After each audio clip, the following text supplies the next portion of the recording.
Lieutenant Colonel David Rosen stepped off the military transport at Heathrow Airport, his Israeli Defense Forces uniform crisp, despite the long flight from Tel Aviv. The morning fog hung thick over London, but nothing could dampen his excitement. After 15 years of distinguished service in the IDF, including 3 tours in Gaza and 2 in Lebanon, he had been selected for an unprecedented exchange program with the British Army. The invitation had come directly from the Ministry of Defense. British military officials wanted to learn from Israel's urban warfare expertise, while the IDF sought to understand British ceremonial traditions and their integration with modern military practices.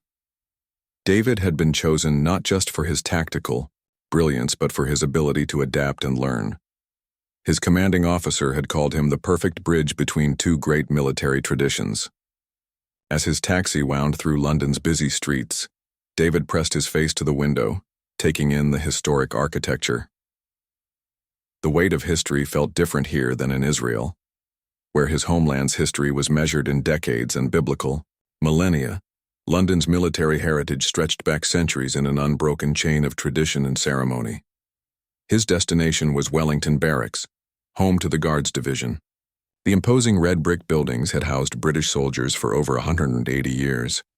As the taxi pulled through the gates, David noticed the immaculate grounds and the soldiers moving with precision that seemed almost choreographed. Everything appeared to run with clockwork efficiency. Colonel James Whitmore, his British counterpart, met him at the entrance. Tall and lean with graying temples, Whitmore embodied the stereotype of a British officer. His handshake was firm, his smile genuine. "Welcome to London, Colonel Rosen. We're honored to have you here. I trust your journey was comfortable?" David smiled back, appreciating the formal courtesy. "Thank you, Colonel. I'm eager to begin our exchange. Your reputation in asymmetric warfare precedes you."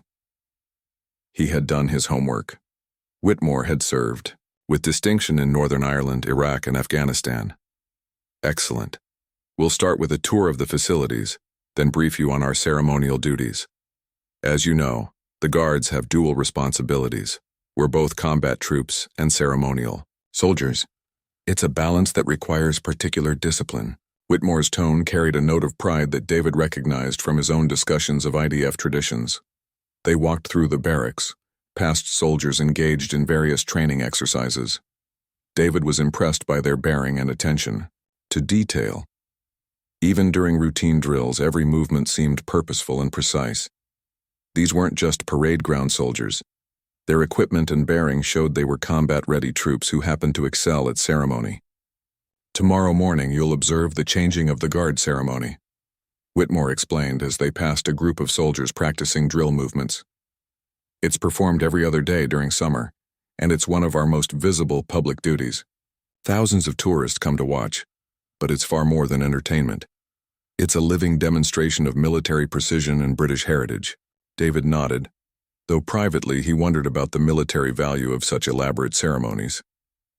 In the IDF, traditions were important, but always secondary to operational readiness. The idea of soldiers spending significant time on ceremonial duties seemed almost luxurious compared to the constant state of readiness required in Israel. "I'll be honest, Colonel," David said carefully. "Ceremonial duties are quite different from our approach in Israel. We focus primarily on operational effectiveness. I'm curious to understand how you balance both requirements without compromising either." Whitmore's expression grew thoughtful. "That's precisely why this exchange is valuable. You'll see that for us, ceremonial excellence and combat effectiveness aren't separate goals. They're complementary. The discipline required for perfect ceremony translates directly to battlefield performance. The attention to detail, the ability to perform under pressure, the unquestioning execution of orders, these skills serve us well in both contexts." As they continued the tour, David began to appreciate the complexity of the British system. These soldiers maintained 2 completely different skill sets, the pageantry of ceremony and the lethality of modern warfare. It was an impressive balancing act, even if he wasn't entirely convinced of its efficiency. The day concluded with dinner in the officers' mess, a formal affair that reinforced David's impression of British military culture.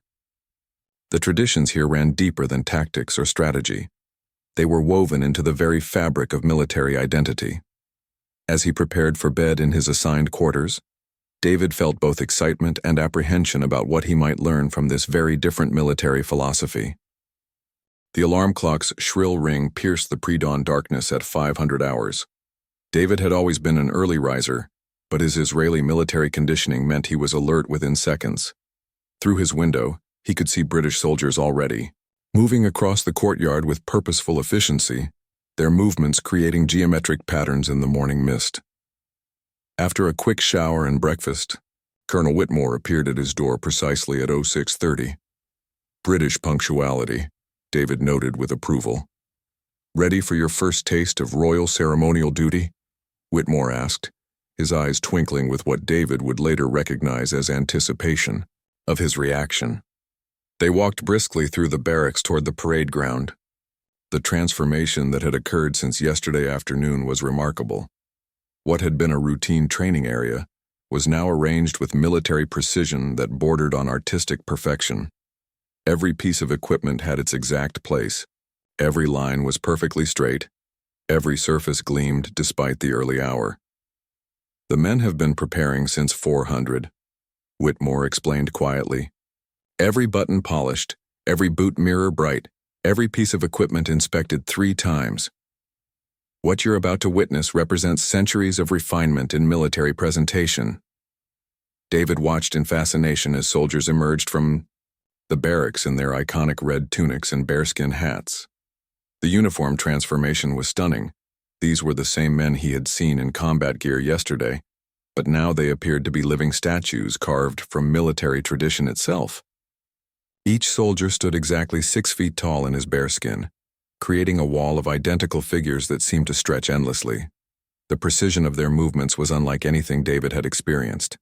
In the IDF, soldiers moved efficiently and purposefully, but this was something entirely different. Each step was measured to the exact inch, each rifle movement synchronized to the split second. It was less like watching soldiers and more like observing a mechanical clock where every component functioned in perfect harmony. "Sergeant Major Thompson," Whitmore called softly to an imposing figure whose bearing radiated authority despite his silence. "Please explain to our guest the philosophy behind our drill precision." Thompson's voice carried the gravitas of 30 years in the Guards.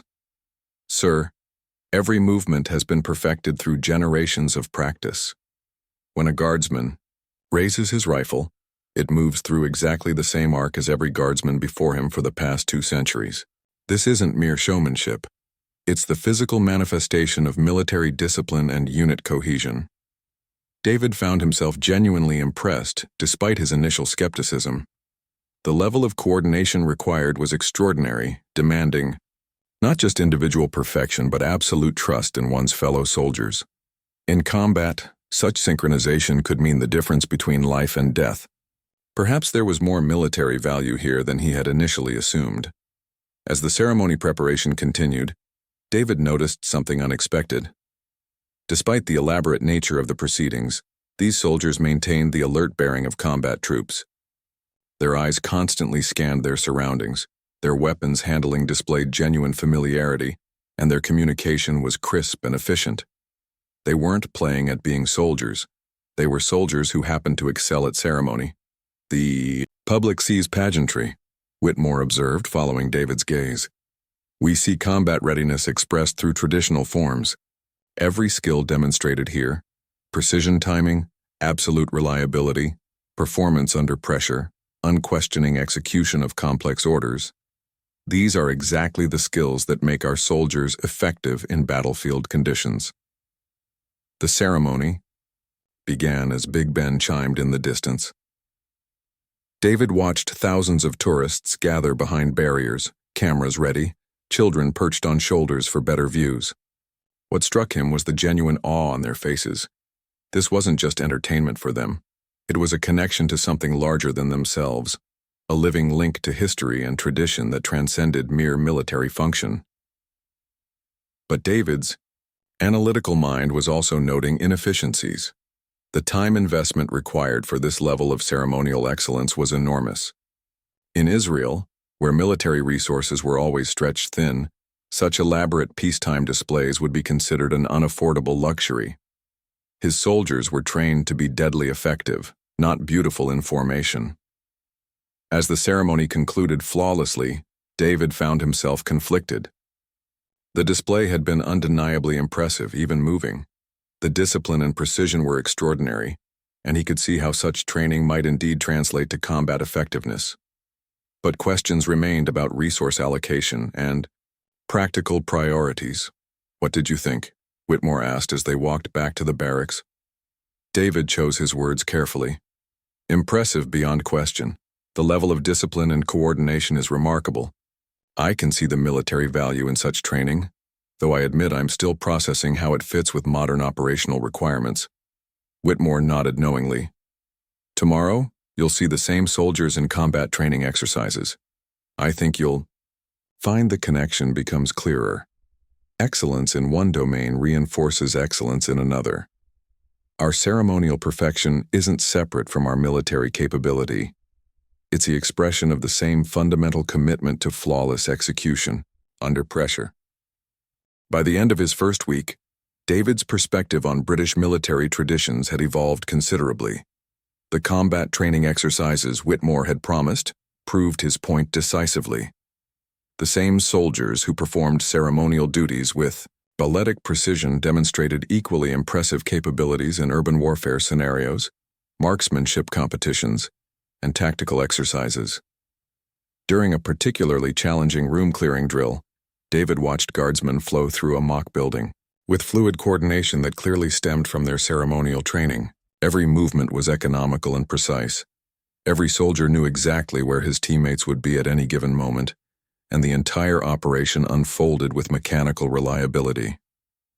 "You see it now," Whitmore said quietly as they observed from the control room. "The ceremonial precision translates directly to operational effectiveness. These men have trained themselves to perform complex, coordinated movements flawlessly under pressure. Whether that pressure comes from thousands of tourists or enemy fire, the skill set is identical." David nodded slowly. His initial skepticism was giving way to genuine respect for the British approach. "In Israel, we train constantly for combat readiness, but we don't have this level of coordination training. Our soldiers are individually excellent, but this collective precision is something different." The second week brought new responsibilities. Whitmore began including David in planning meetings for upcoming ceremonial events, seeking his perspective on logistics and coordination.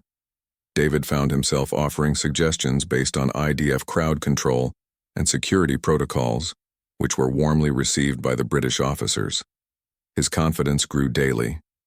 These British soldiers were clearly competent, but their approach was so different from Israeli methods that David began to see opportunities for improvement.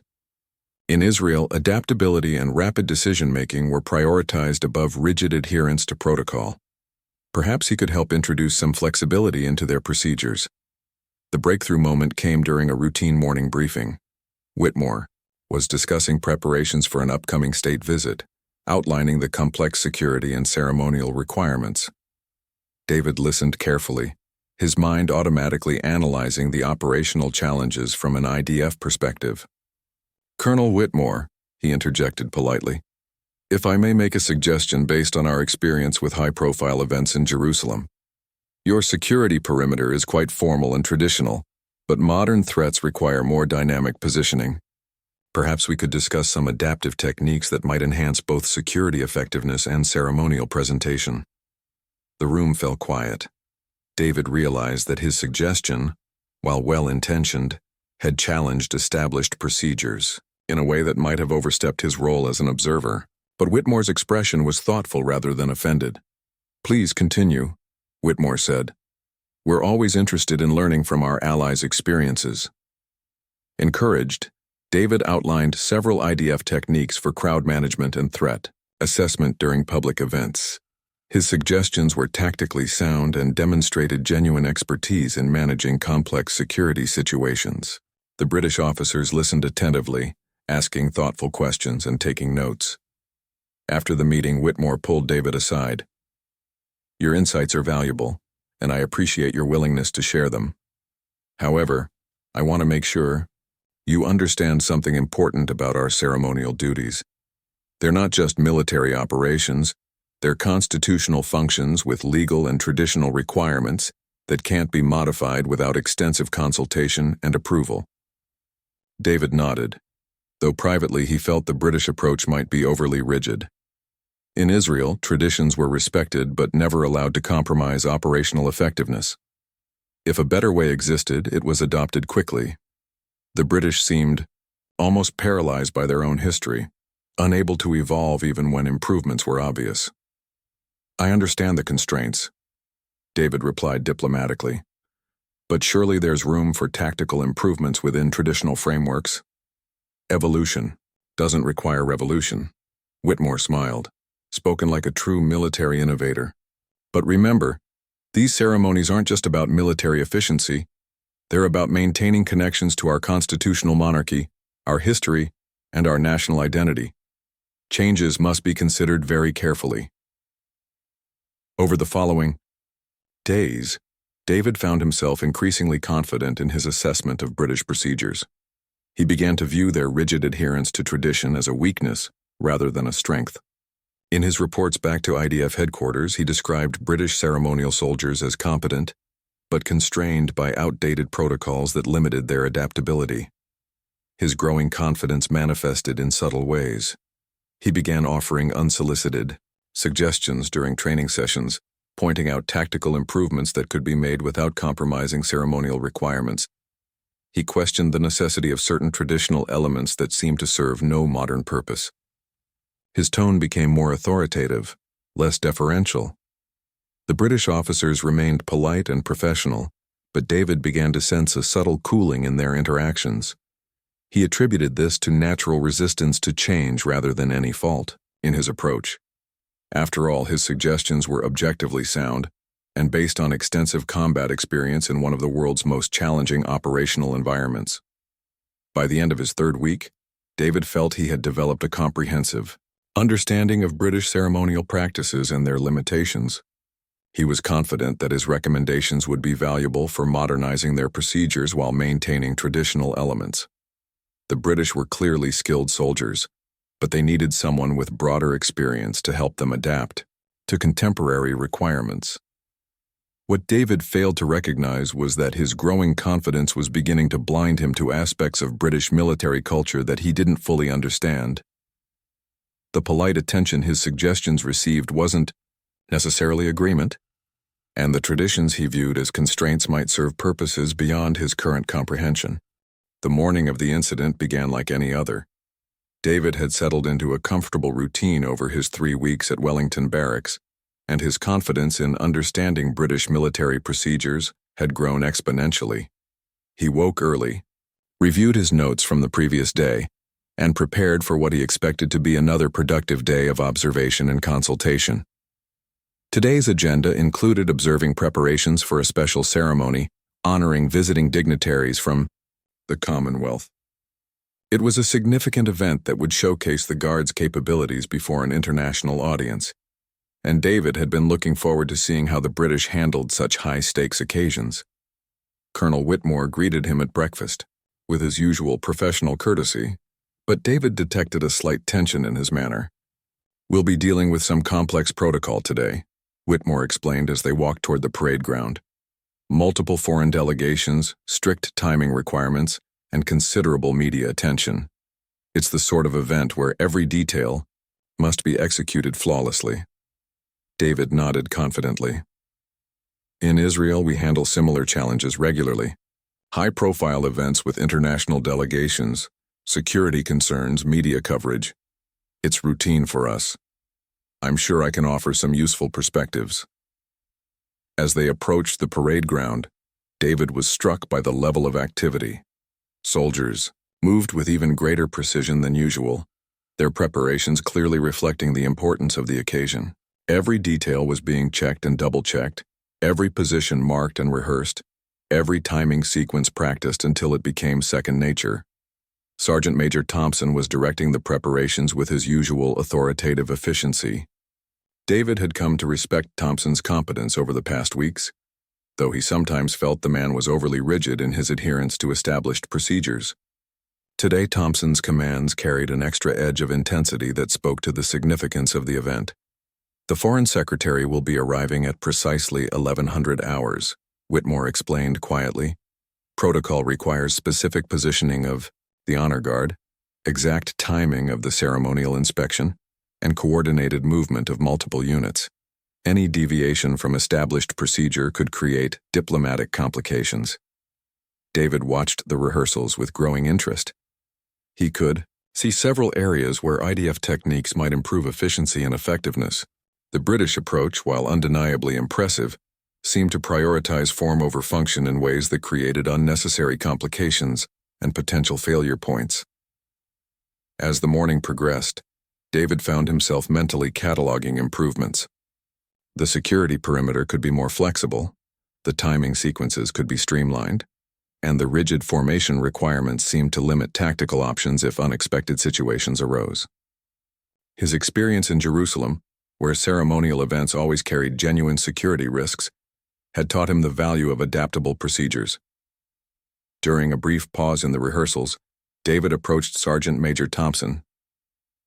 "Sergeant Major, if I might make an observation, your procedures are certainly impressive, but I notice some tactical inefficiencies that we've learned to avoid in the IDF. Perhaps I could suggest some modifications that would maintain ceremonial standards while improving operational flexibility." Thompson's expression was carefully neutral. "Sir, what sort of modifications did you have in mind?" David outlined several suggestions based on Israeli practices, repositioning certain guards for better sight lines, adjusting timing sequences to reduce vulnerability windows, and introducing backup procedures for contingencies.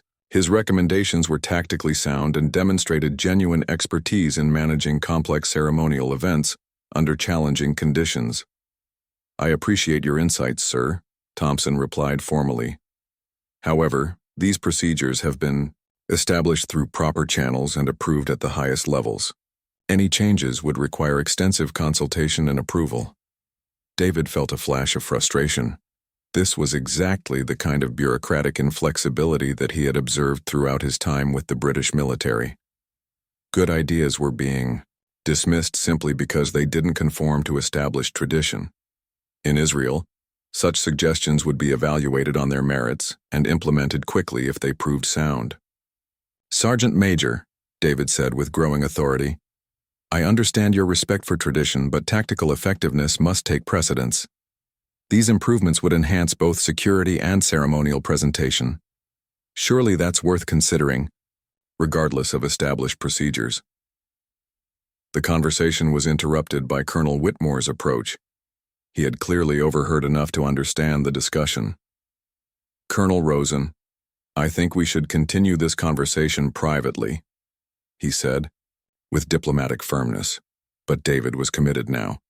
His 3 weeks of observation had convinced him that the British needed someone with broader experience to help them modernize their approach. "Colonel, I've been observing your procedures for weeks, and while I respect their traditional value, there are clear opportunities for improvement. Military effectiveness shouldn't be sacrificed for ceremonial convention." The parade ground had grown quiet around them. British soldiers continued their preparations, but David could sense their attention focusing on the conversation between the two colonels. This was clearly an unusual situation. Visiting officers didn't typically challenge established procedures so directly or publicly. Whitmore's expression remained diplomatically neutral, but his tone carried a new edge. "Colonel Rosen, I think there are aspects of our procedures that you may not fully understand.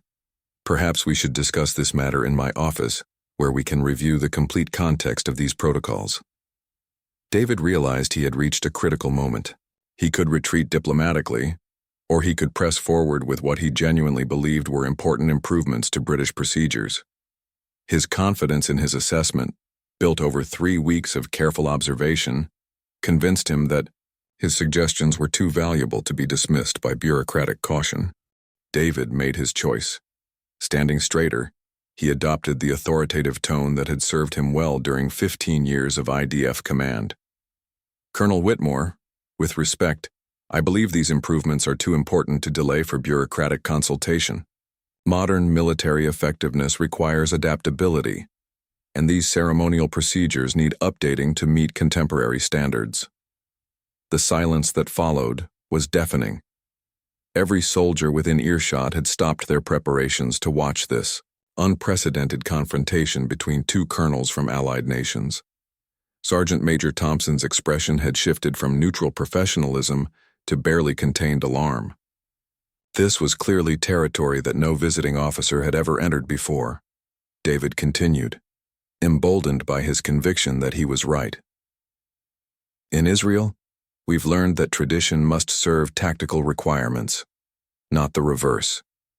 Your soldiers are clearly competent, but they're constrained by procedures that limit their effectiveness. These ceremonies could be both more secure and more impressive with proper modernization. Colonel Whitmore's diplomatic mask finally slipped, revealing a flash of something much colder underneath. Colonel Rosen, I think you fundamentally misunderstand the nature of what you're observing here. These aren't simply military exercises that can be modified at will. They are constitutional ceremonies with legal, traditional, and diplomatic requirements that extend far beyond tactical considerations. But David was fully committed now, his confidence overriding his diplomatic instincts. Constitutional requirements don't exempt military procedures from tactical evaluation. Security effectiveness and operational efficiency should be paramount considerations, regardless of traditional constraints. Your approach prioritizes ceremony over substance. The words hung in the air like a physical presence. David realized immediately that he had crossed a line, but his analysis seemed so obviously correct that he couldn't understand why the British were so resistant to improvement. In Israel, such frank discussion of tactical matters was normal and encouraged. Sergeant Major Thompson stepped forward, his bearing suddenly more imposing despite David's superior rank. Sir, if I may respectfully point out, these procedures have been developed and refined over centuries of actual implementation. Every element serves specific purposes that may not be immediately apparent to outside observers. David turned to face Thompson, his frustration boiling over. Sergeant Major, centuries-old procedures are exactly the problem. Modern military requirements demand contemporary solutions. Your rigid adherence to obsolete protocols is exactly the kind of thinking that limits military effectiveness. The confrontation had attracted the attention of soldiers across the parade ground. This was unprecedented. A foreign officer directly challenging British ceremonial procedures and questioning the competence of senior NCOs in front of junior soldiers. The breach of military protocol was stunning in its scope and implications. Colonel E. Whitmore's voice carried new authority when he spoke again. Colonel Rosen, you will accompany me to my office immediately. This discussion will continue privately. It wasn't a request, but David, convinced of his righteousness and frustrated by British inflexibility, made his final mistake. Colonel, these soldiers deserve leadership that prioritizes their effectiveness over bureaucratic tradition. If you're unwilling to consider necessary improvements, perhaps higher authorities should be consulted. The threat was unmistakable, and its impact was immediate. Several British officers who had been observing from a distance began moving closer, their expressions shifting from curiosity to concern.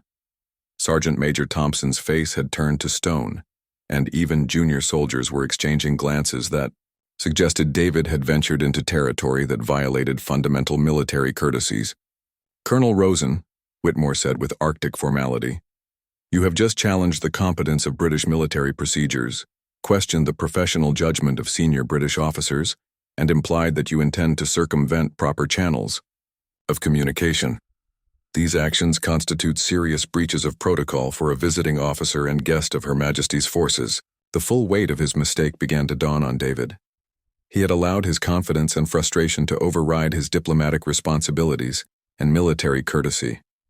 What had begun as helpful suggestions had escalated into a direct confrontation that challenged fundamental aspects of British military culture and constitutional tradition. I was merely trying to offer constructive suggestions, David said, his voice losing some of its earlier authority as he recognized the gravity of his situation. Constructive suggestions are always welcome, Whitmore replied coldly.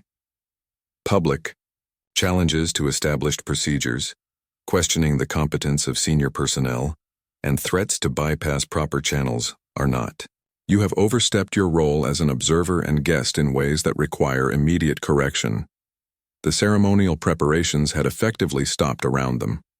David realized that his actions had not only created a diplomatic incident but had also disrupted preparations for an important international event. The very effectiveness he claimed to champion had been compromised by his own intervention. Sergeant Major Thompson, his voice carrying the accumulated authority of 3 decades in service, delivered the final rebuke. "Sir, the Royal Guard has been protecting British sovereignty and executing ceremonial duties since before your nation existed. These procedures have been refined through centuries of actual performance under the most demanding circumstances imaginable. Perhaps visiting officers should observe before presuming to instruct." The walk to Colonel Whitmore's office felt like a march to execution. David's mind raced as he tried to process what had just occurred and calculate the potential consequences of his actions. The confident assessment that had driven his behavior over the past weeks now seemed dangerously naive in retrospect. Whitmore's office was lined with portraits of former Guards officers, their painted eyes seeming to judge David's unprecedented breach of protocol. The colonel closed the door with deliberate care before turning to face his Israeli counterpart with an expression that combined disappointment, anger, and professional restraint.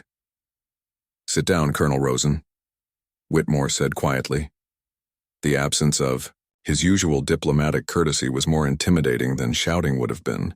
"Before we discuss the immediate consequences of your actions, I want you to understand exactly what you've done and why it matters."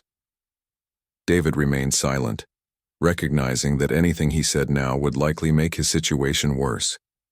His earlier confidence had evaporated completely, replaced by the growing realization that he had fundamentally misunderstood the context of his role and the nature of British military traditions. "You arrived here 3 weeks ago as an honored guest representing one of our closest allies," Whitmore continued. "You were invited to observe and learn from our procedures, to share your expertise where appropriate, and to build bridges between our military cultures. Instead, you chose to publicly challenge established procedures, question the competence of senior personnel, and threaten to bypass proper diplomatic channels." The weight of his mistakes was becoming clear to David. What he had perceived as helpful suggestions and necessary modernization had actually been a series of escalating breaches of military courtesy and diplomatic protocol. His confidence in his own assessment had blinded him to the complex cultural and constitutional context within which the British military operated. "But more importantly," Whitmore continued, "you demonstrated a fundamental misunderstanding of what you were observing. These ceremonial procedures aren't quaint traditions that can be modified by tactical suggestions. They are constitutional functions that form part of Britain's governmental structure. The Royal Guard doesn't just perform ceremonies, we execute legal requirements that are integral to our democratic system." David began to understand the true scope of his error. He had been viewing British ceremonies through a purely military lens, failing to recognize their broader constitutional and cultural significance. His suggestions for tactical improvements had inadvertently challenged fundamental aspects of British governance and national identity. Furthermore, Whitmore's voice carried increasing severity, your public confrontation with Sergeant Major Thompson violated basic military courtesy in ways that have damaged your credibility and compromised the exchange program. Junior soldiers witnessed a visiting officer challenge the competence of their senior leaders and question procedures they have dedicated their lives to perfecting. The phone on Whitmore's desk rang. He answered curtly, listened briefly, then hung up with obvious tension. That was the Ministry of Defense. News of this incident has already reached higher levels. The visiting dignitaries' security details are concerned about disruptions to established protocols, and questions are being raised about the appropriateness of continued foreign observation of sensitive ceremonial procedures. David's heart sank as he realized the full implications. His actions hadn't just created personal embarrassment, they had potentially damaged the relationship between two allied militaries and compromised an important diplomatic initiative. The exchange program that had been designed to strengthen Cooperation was now in jeopardy because of his overconfidence and cultural insensitivity. Colonel Rosen, Whitmore continued relentlessly, you spent 3 weeks observing procedures that have been developed and refined through centuries of actual implementation under the most demanding circumstances imaginable. These protocols have been tested by wars, revolutions, terrorist attacks, and diplomatic crises. They have proven their effectiveness through generations of successful execution. The irony was crushing. David had come to Britain believing that his combat experience and tactical expertise qualified him to evaluate and improve British procedures. Instead, his narrow focus on military efficiency had prevented him from understanding the broader context within which those procedures operated. His suggestions for improvement had revealed his own limitations rather than British inadequacies. The immediate consequences are as follows, Whitmore said with bureaucratic precision. Your access to ceremonial preparations is suspended pending review. Your participation in the exchange program will be evaluated by both governments. A formal report will be filed regarding this incident, and diplomatic channels will be consulted regarding appropriate responses. David found his voice at last, though it emerged as a whisper rather than the confident tone he had maintained earlier. Colonel Whitmore, I sincerely apologize for my actions. I realize now that I completely misunderstood the situation and overstepped my role in unacceptable ways. If there's anything I can do to repair the damage I've caused. Whitmore's expression softened slightly, though his tone remained firm. Colonel, your technical expertise and tactical knowledge are undeniable, and your intentions were not malicious. But military excellence requires more than tactical competence. It demands cultural sensitivity, diplomatic awareness, and professional humility. You allowed your confidence in your own abilities to override your respect for our traditions and your responsibilities as a guest. The conversation was interrupted by a knock on the door. Sergeant Major Thompson entered, his bearing as imposing as ever despite the unprecedented nature of the morning's events. Sir, preparations for the ceremony have resumed. The incident has been contained. But there are questions about security protocols given the disruption to established procedures. David realized that his actions had created exactly the kind of operational complications he had claimed to want to prevent. His suggestions for improving effectiveness had actually compromised the very event they were designed to protect. The irony was both painful and instructive. As Thompson departed, Whitmore delivered his final assessment. Colonel Rosen, you came here as an expert in military tactics, and in that domain, your expertise is unquestioned. But you forgot that military service extends beyond tactical competence to include cultural understanding, diplomatic sensitivity, and professional humility. Today's events will serve as an expensive lesson for both our organizations about the importance of proper preparation for international exchanges. David left the office knowing that his career would bear the permanent mark of this incident, and that his actions had potentially damaged relationships that extended far beyond his personal reputation.